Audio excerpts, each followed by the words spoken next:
Istanbul. Straddling two continents, Europe and Asia, the city has an eclectic blend of personalities, part Western, part Eastern, familiar yet exotic. Istanbul is a sensory overload. Its rich history, intriguing. Its rich culture, fascinating. Its food, out of this world. Join us as we explore the celebrated and hidden treasures of Istanbul, where East meets West.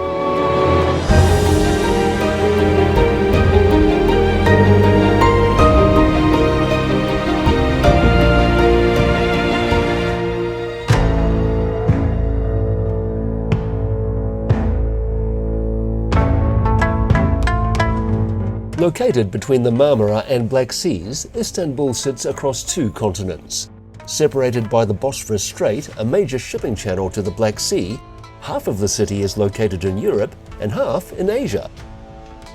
Come with us as we explore the top things to do and see in Istanbul. We'll marvel at massive monuments of faith, discover hidden treasures tucked away beneath the ground. We'll explore the richness of both the colourful markets and flavours of the food. Learn about the history of how this once Christian capital became part of the Ottoman Empire. And we'll cruise the Bosphorus to see significant landmarks, including locations used for famous spy and thriller movies.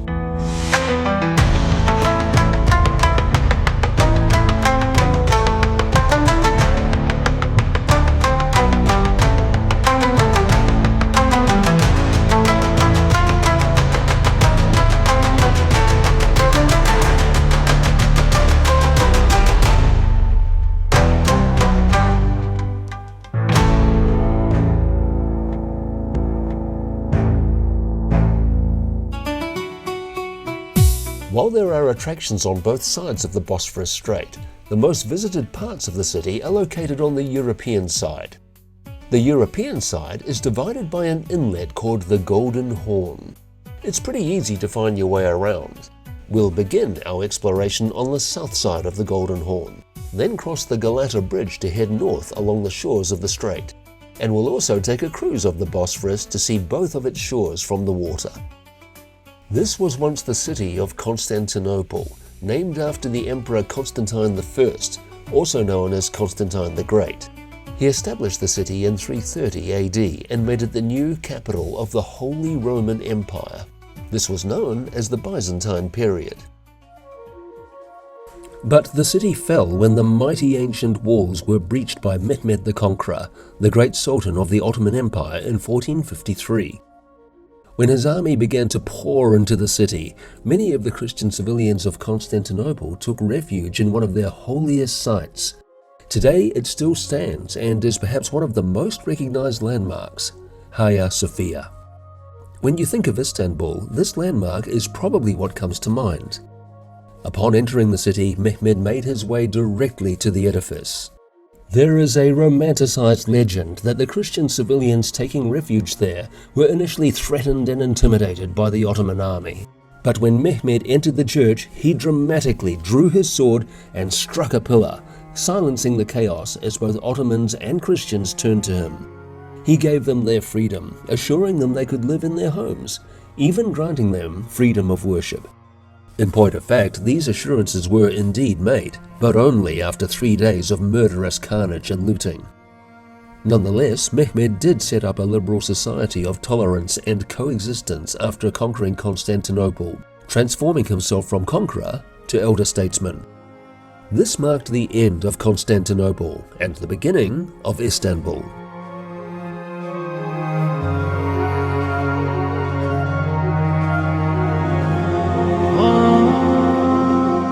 Mehmed was in awe of the church and ordered it to be converted into a mosque with the 4 towering minarets added to its design. More recently, it became a museum and today is a mosque once again. When you stand inside and look up, you'll marvel when you realize the advanced engineering was far ahead of its time.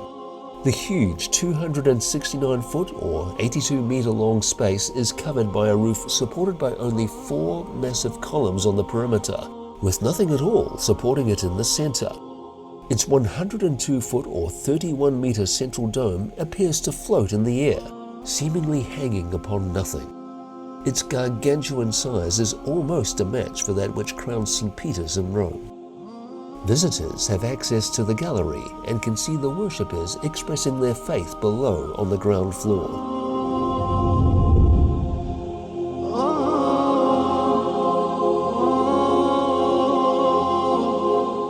Although a holy place for Muslims once again, the authorities allowed parts of the original Christian decoration to remain, acknowledging the site's origins.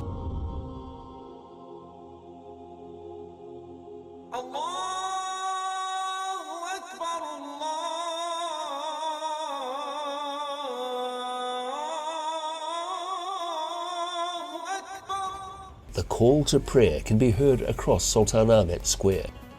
The square is a popular meeting point for people and stands between Hagia Sophia on the one end and the beautiful Blue Mosque on the other end. The Blue Mosque is easy to spot because it has 6 minarets instead of the usual 2 or 4. This is a particularly beautiful place of worship. It's a blend of both Byzantine and Ottoman architecture. Its minarets and expansive courtyard add to the feeling of grandeur as you enter. But despite the impression it gives you, it's only about half the size of Hagia Sophia.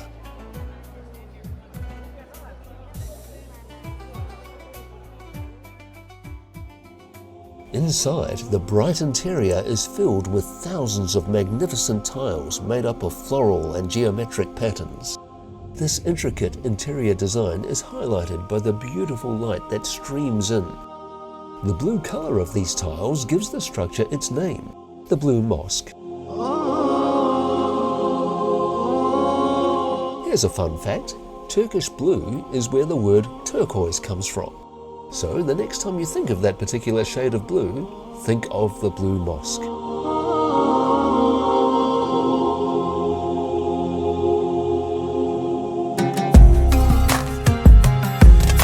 Within the vicinity of these wondrous architectural icons is the Palace of the Sultans, Topkapi.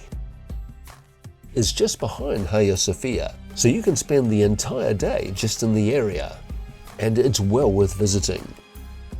But get here early to avoid the crowds. Topkapi served as the administrative center of the Ottoman Empire from the 1460s to 1856. As you enter the gates, you're greeted by the extensive gardens while you stroll into the various buildings making up the complex. And as you explore the interior, you'll notice the beautiful mosaics making up the decor from one room to the next, and the incredible artistry of the ceilings and doors.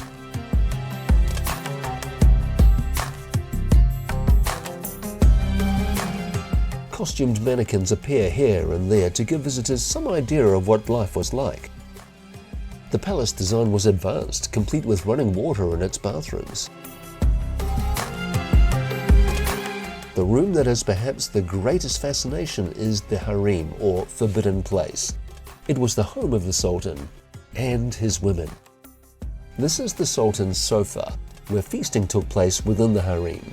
The women sat on the couches by the windows, and on the balcony above were musicians and other concubines.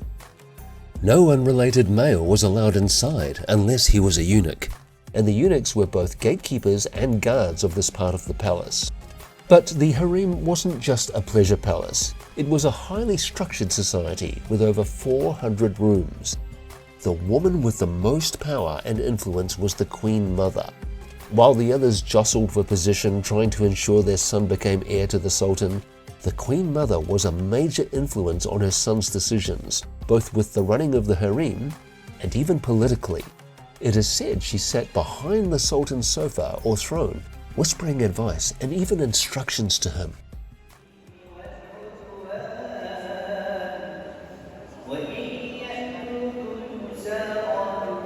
In Topkapi Palace, reciting the Quran is done by Hafizes, people who have memorized the entire Quran. They do it in shifts. It's a tradition that dates back 500 years.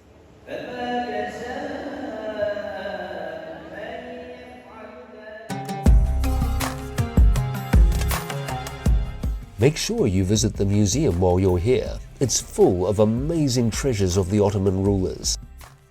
exquisitely decorated items and clothing only a sultan could afford. Golden dishes, golden sofas and cribs, arms and armour,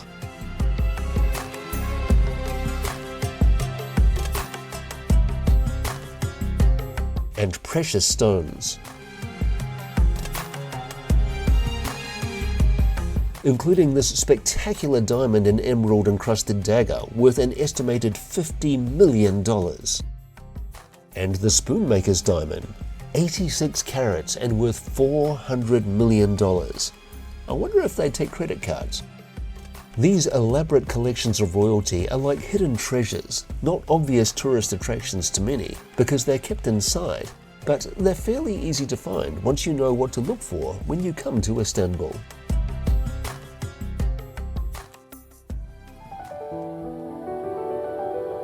And speaking of hidden treasures, you have to literally go underground to find this next must-see concealed marvel. And like Hagia Sophia, the Blue Mosque and Topkapi, it's very close to Sultanahmet Square.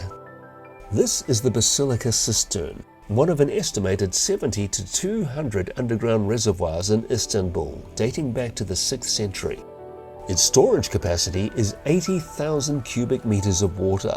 That's equivalent to about 80,000 tons.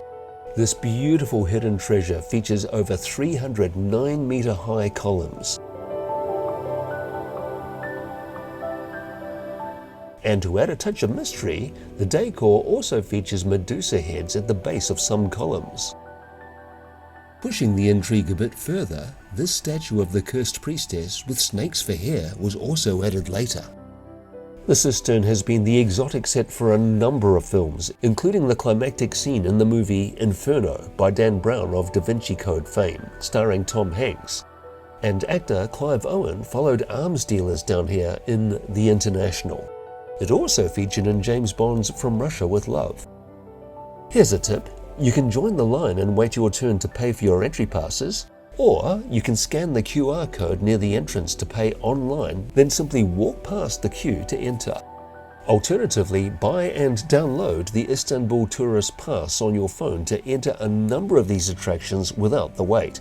Saves a lot of time.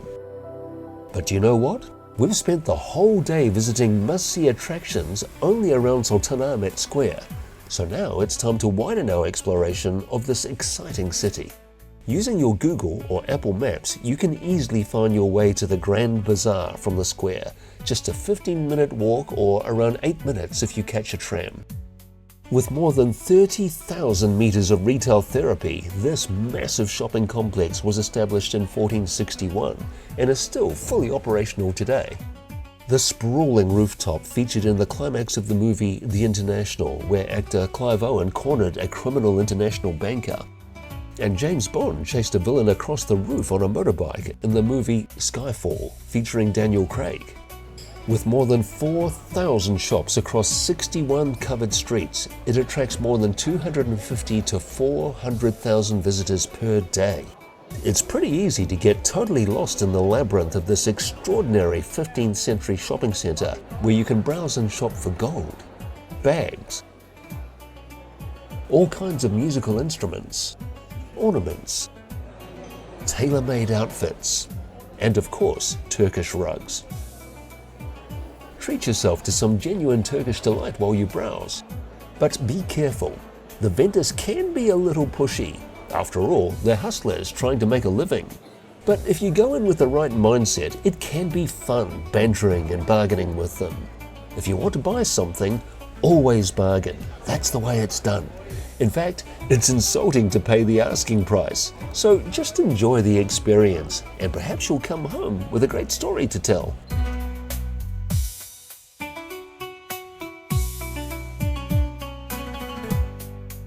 And while you're into shopping, check out the Spice Bazaar, just a 10-minute walk from the Grand Bazaar. You'll find the entrance near the Golden Horn Inlet overlooking the Galata Bridge. This is a part of the city you must visit. The Spice Bazaar is exactly what the label says. It's a visual feast with temples of gastronomy featuring, you guessed it, spices, among other foods. So it's a feast not just for the eyes, but also in the literal sense too. The colours and the aromas are an experience unto themselves. You'll see all kinds of other foods too, including, once again, Turkish delight. With lots of other wonderful sweets you can sample. And there are other shops similar to those of the Grand Bazaar.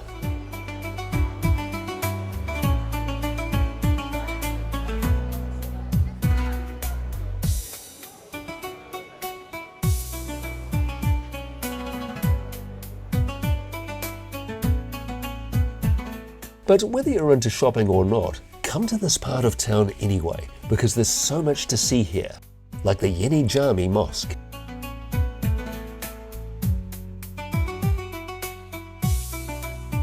Local worshippers respectfully ensure they are clean before entering their holy sites. Across the square and on the shore of the Golden Horn, you'll find perhaps some of the most flamboyant and ornate fishing boats in Turkey. The famous fish sandwich sold here is an institutional must-try when visiting Istanbul. The freshest fish is cooked on these boats, then passed across to the stalls that sell them.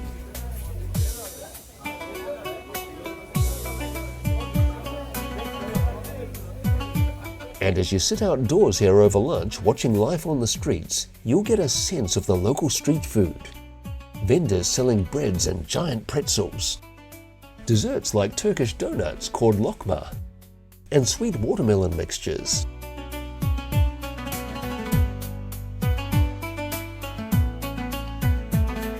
This is also where you can hop on a boat and tour the Bosphorus Strait. Cruising the Bosphorus is a highly recommended thing to do when you come here. And we'll come back here later to do just that. While you enjoy your lunch, you can look across the water to the other side of the Golden Horn. There we can see the Galata Tower. To get there, cross the Galata Bridge, where you'll always see locals casting their fishing lines. The Galata Tower, originally a watchtower, is now a museum in the Beyoğlu district. Originally built in the Byzantine period, it was destroyed when Crusaders sacked Constantinople in 1204 and then rebuilt in the 14th century. Standing 61 meters or 200 feet above sea level, the vistas from the battlements that top the Romanesque structure offer you a panoramic view of Istanbul. It's an especially good time to gaze across the city from here just before sunset. From here, it's pretty easy to get to Taksim Square, just over 4 kilometers or 2.5 miles away. At its center, you'll see the monument to Mustafa Kemal Atatürk, the founder of the Turkish Republic, as well as other key figures who were instrumental in forming the state. The tram operating here is an icon in these parts, and you'll see lots of locals walking the streets around the square. Food is a lot cheaper here too, being away from the tourist areas. You can buy street food like doner kebabs or fancy Turkish bread for only €5. Or if you want to sit down for a meal, the slow-cooked lamb casserole made with traditional spices is mouth-watering. Chase it down by sipping a cup of traditional Turkish tea, chai, and you'll really feel like you're one of the locals. And for dessert and a show, the ice cream vendors are always up for a bit of theatre as they playfully mess with their customers before giving them the goods. Just be aware that many vendors prefer cash instead of credit cards. Although Turkey is not a member of the European Union, traders do accept euro. However, they generally give you your change in Turkish lira, so always calculate the exchange rate and check your change carefully. Also, check food prices on the cafe display boards to ensure they're the same as what you're actually charged. From Taksim Square, you can head back to the waterfront to stroll the banks of the Bosphorus Strait. It's a long walk to see the sights along the water because they're quite far apart from each other. A tram will take you part of the way though. You can also go back to the entrance of the Golden Horn where we bought our fish sandwich to board a boat so you can see these sights from the water. Fancy hotels like the Saran Palace.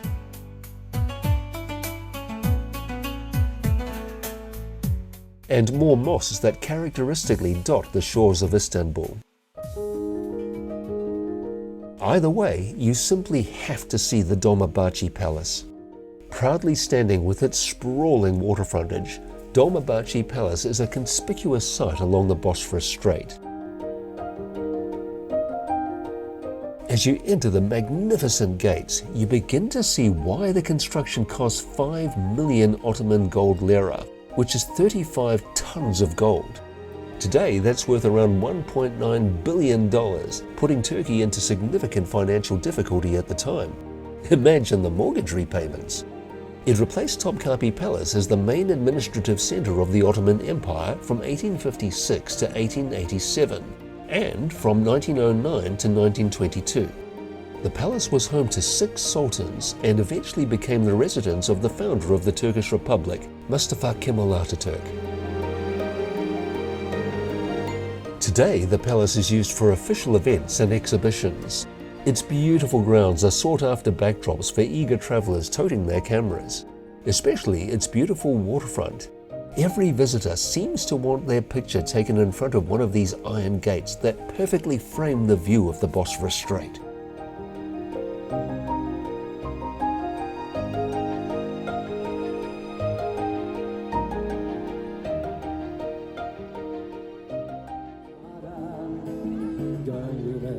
Tourists tend to explore the south side of the Golden Horn with its concentration of amazing attractions like Hagia Sophia.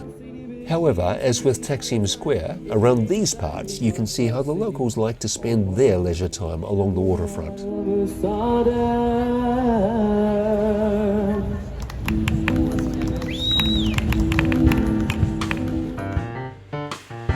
Besides visiting Dolmabahce Palace, there are other must-see places to visit along the Bosphorus Strait too. From the palace, walk or taxi 2.7 kilometers, that's 1.7 miles, to the tiny but stunning Ortakoy Mosque. The much photographed holy place is one of the most popular sites along the shores of the Bosphorus, completed in 1856. Inside the intimate space, you can see the faithful worshipping underneath elegant chandeliers gracing the beautifully decorated interior and dome. The mosque is barely significant next to one of 3 massive suspension bridges stretching across the Bosphorus to the Asian side of Istanbul. About another 5.5 kilometers or 3.5 miles further up the strait stands the Rumeli fortress. It was built in the 1450s by Mehmed the Conqueror when he put Constantinople under siege. It was erected here to cut off the supplies to the city. Today, it's a museum.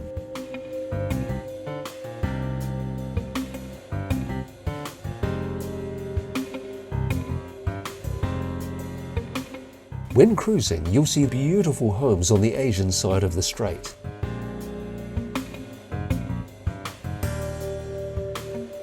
And the Kulili Military High School. During the Crimean War, it was a military hospital and was supervised by Florence Nightingale. It's now a museum and language school where foreign languages are taught to military personnel. And there's also the Küçüksu Palace. Sultans used to stay here while hunting. It was used as an elaborate set in the James Bond movie, The World Is Not Enough. But the James Bond movie didn't just use this exotic location. The lighthouse called the Maiden's Tower was where the climax of the movie took place. According to legend, an emperor wanted to protect his beloved daughter from a prophecy that she would die from a snake bite. So he built this tower for her to live in, 200 meters from the mainland to protect her. Sadly, a snake was brought to the island hiding in a fruit basket. You can guess how this tragic story ended. Today, the tower is a beacon and one of Istanbul's identifying landmarks. The sun sets over the city and the traveller has a choice of entertainment tonight. There's great food to sample everywhere, of course, and all kinds of entertainment, from street performers, and there's also cultural shows with spiritual origins like the whirling dervishes, and the not-so-cultural themes like belly dancing, but Western visitors seem to like it. And as the city's monuments begin to light up, the traveller can reflect on the history, from its historical Christian past as Constantinople to its Islamic present as Istanbul, from the once eastern capital of the Roman Empire to Turkey today. From the days of the Orient Express, which ran from Paris to Istanbul, it has been a source of fascination to Western visitors. And because it stands astride two continents, Europe and Asia, the city is an eclectic mix of East meets West, in some ways familiar to Western visitors, yet exotic all at the same time. Istanbul is a sensory feast with the two contrasts, and a treasure of the world.